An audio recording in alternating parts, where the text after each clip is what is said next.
नमस्कार दोस्तों, स्वागत करते हैं आपका एक बार फिर बिंदास खबरें में, जहां पर हम लेकर आते हैं देश और दुनिया की ताजा और काम की खबरें। तो दोस्तों, बिना देरी किए शुरू करते हैं खबरों का सिलसिला। पर उससे पहले अगर आप हमारे चैनल पर नए हैं तो चैनल को सब्सक्राइब जरूर से कर लें और इस वीडियो के लिए एक लाइक जरूर करें। तो चलिए शुरू करते हैं खबरों का सिलसिला। और इसी के साथ आज की पहली बड़ी खबर कि नियमित राशन पाने के लिए अब चुकानी होगी कीमत, क्योंकि सितम्बर तक ही मिलना है निःशुल्क अनाज।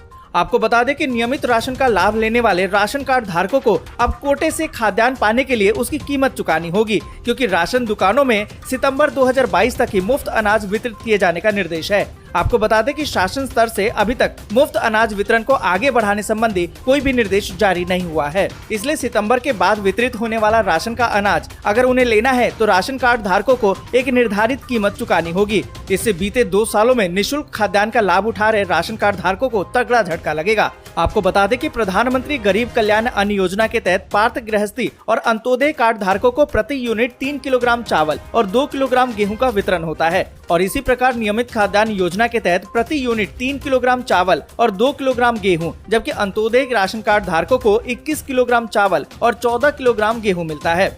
आप जहां भी रहते हैं, क्या वहां राशन आपको फ्री में मिलता है या नहीं, कमेंट करके जरूर बताएं। और इसी के साथ अगली बड़ी खबर कि अब ट्रेन टिकट और होटल बुकिंग कैंसिल करने पर देना होगा ज्यादा चार्ज। बुकिंग कैंसिल करने पर अब लगेगा जीएसटी। आपको बता दें कि अब आपको ट्रेन टिकट और होटल में कमरा बुक काफी सोच समझ कर करना चाहिए। ऐसा इसलिए क्योंकि अब बुकिंग रद्द करने पर आपकी जेब पर भारी पड़ सकता है। इसका कारण ये है कि बुकिंग कैंसिल करने पर अब चार्ज जो लगेगा उस पर जीएसटी भी लागू होगा। आपको बता दें कि जीएसटी के नियमों के मुताबिक बुकिंग कैंसिल करना एक प्रकार से डील से मुकरने जैसा है और डील कैंसिल करने पर जुर्माना भरना पड़ता है, यानी अब ग्राहकों को जुर्माने पर टैक्स देना होगा। आपको बता दें कि टैक्स रिसर्च यूनिट द्वारा जारी एक सर्कुलर में बताया गया है कि फर्स्ट क्लास या फिर एसी कोच टिकट के लिए कैंसिलेशन चार्ज पर 5% जीएसटी देना होगा। और इसी के साथ अगली बड़ी खबर कि जिन किसानों ने नहीं करवाई है ई-केवाईसी, क्या उन्हें भी मिलेगा 12वीं किस्त का पैसा, जानिए यहाँ। आपको बता दें कि किसानों की माली हालत सुधारने के लिए सरकार प्रधानमंत्री किसान सम्मान निधि योजना चला रही है। इस योजना से जुड़ने पर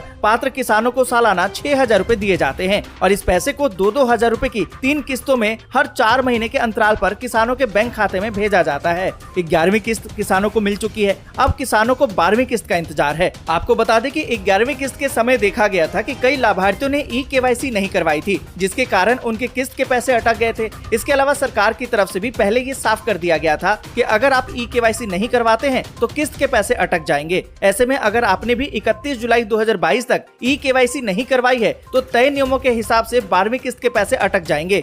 हालांकि अगर एक बार फिर से ई-केवाईसी की डेडलाइन आगे बढ़ती है तो आप तुरंत से जाकर इसको करवा लीजिएगा, जिससे कि 12वीं किस्त का आप लाभ उठा सकें। और इसी के साथ अगली बड़ी खबर कि देश के कई शहरों में जल्द शुरू होगी स्काई बस, जानिए कि प्रदूषण से कैसे मिलेगी राहत। आपको बता दें कि केंद्रीय सड़क परिवहन और राजमार्ग मंत्री नितिन गडकरी ने हाल ही में कहा है कि देश के कई शहरों में जल्द ही स्काई बस की सेवा शुरू होने वाली है। लोगों को प्रदूषण से मुक्ति दिलाने और सार्वजनिक यातायात को बेहतर बनाने के लिए देश के कई शहरों में स्काई बस सेवा शुरू की जा सकती है। साथ ही आपको बता दें कि इस मामले में एक डीपीआर तैयार किया जा रहा है। भारत सरकार के सड़क परिवहन और राजमार्ग मंत्री नितिन गडकरी ने दिल्ली और हरियाणा में स्काई बस की सुविधा शुरू करना चाहते हैं। नितिन गडकरी ने कहा है कि उन्हें लगता है कि देश में सबसे पहले दिल्ली एनसीआर और पड़ोसी राज्यों में स्काई बस की शुरुआत की जा सकती है।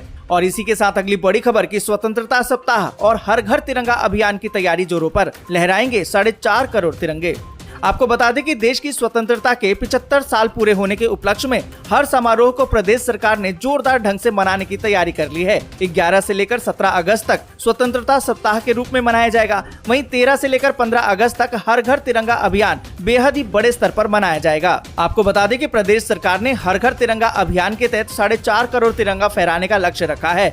प्रदेश में स्वतंत्रता सप्ताह 11 से लेकर 17 अगस्त और 13 से लेकर 15 अगस्त तक हर घर तिरंगा अभियान चलेगा। इस दौरान सभी शहरों गांवों में स्वच्छता अभियान के साथ साथ पार्कों की सजावट भी जारी रहेगी। प्रदेश वासियों को सरकार की तरफ से प्राथमिकताओं और उपलब्धियों की जानकारी भी दी जाएगी। और इसी के साथ अगली बड़ी खबर की गुजरात विधानसभा चुनाव के मद्देनजर वडोदरा में केजरीवाल ने खेला है आदिवासी कार्ड, किए हैं कई बड़े ऐलान। आपको बता दें कि आम आदमी पार्टी के राष्ट्रीय संयोजक अरविंद केजरीवाल ने रविवार को कहा है कि अगर उनकी पार्टी गुजरात में सत्ता में आती है तो राज्य के आदिवासी क्षेत्र में संविधान की 5वीं अनुसूची और पंचायत उपबंध के अनुसार अधिनियम को लागू किया जाएगा। केजरीवाल ने ये भी गारंटी दी है कि गुजरात की आदिवासी सलाहकार समिति का नेतृत्व भी मुख्यमंत्री के बजाय समुदाय के एक व्यक्ति द्वारा ही किया जाएगा। और इसी के साथ अगली बड़ी खबर कि देश में बीते 24 घंटे में आए 18,000 से ज्यादा नए मामले, जबकि 40 संक्रमितों की मौत। आपको बता दें कि भारत में एक दिन में 18,738 कोरोना के वायरस के संक्रमित लोग पाए गए हैं, जबकि उपचाराधीन मरीजों की संख्या अब घटकर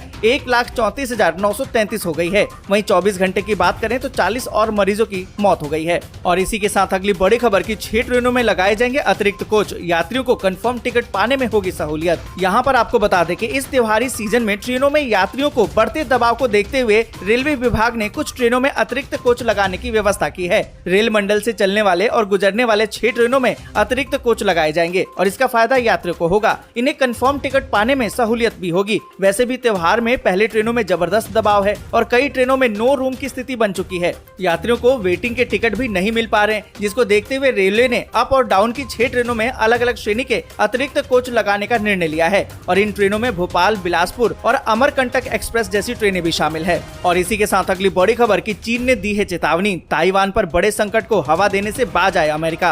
आपको बता दें कि चीन ने शनिवार को अमेरिका को आगाह किया कि वो ताइवान के मसले पर बड़े संकट को हवा देने की कोशिश न करे। अमेरिकी प्रतिनिधि सभा की अध्यक्ष नैन्सी पेलोसी की हालिया ताइवान यात्रा से चिढ़कर चीन ने ताइवान जल डमरू मध्य में अपना सैन्य अभ्यास शुरू कर दिया है और अभ्यास के तीसरे दिन चीन के युद्धक विमानों ने घुसपैठ तेज कर दी है।